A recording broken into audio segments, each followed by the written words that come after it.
Good morning, everyone. My name is Father Kyle Tietz. Today we celebrate the memorial of St. Andrew Dung Loc and companions. These were some Vietnamese martyrs in the early 19th century.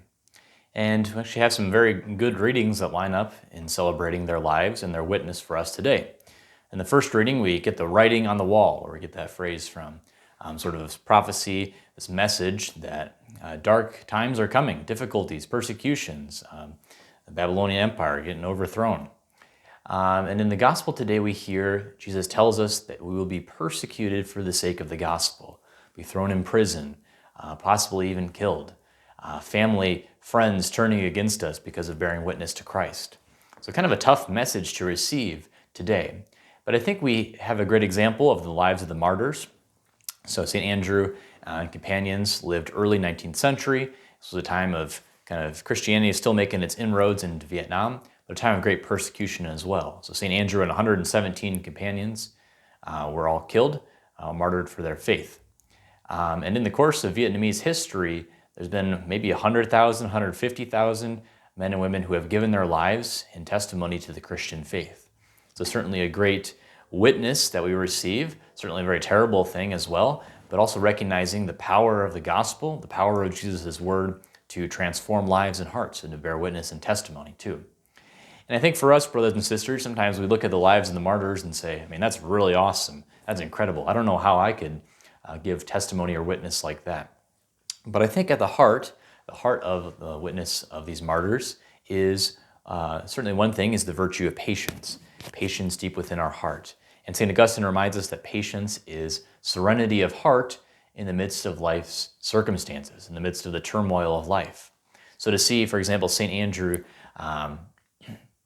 he was imprisoned 2 different times for his faith, told to stop practicing Christianity, yet he continued to do so. And the 3rd time he was imprisoned and ultimately beheaded.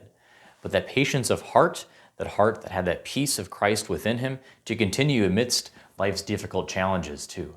Certainly pressures on all sides to continue and renounce his faith, but he held fast to it as well. So for us, brothers and sisters, in our daily lives, we're invited to reflect on how to have patience in our own circumstances. And the first person that we need to have patience with is ourselves.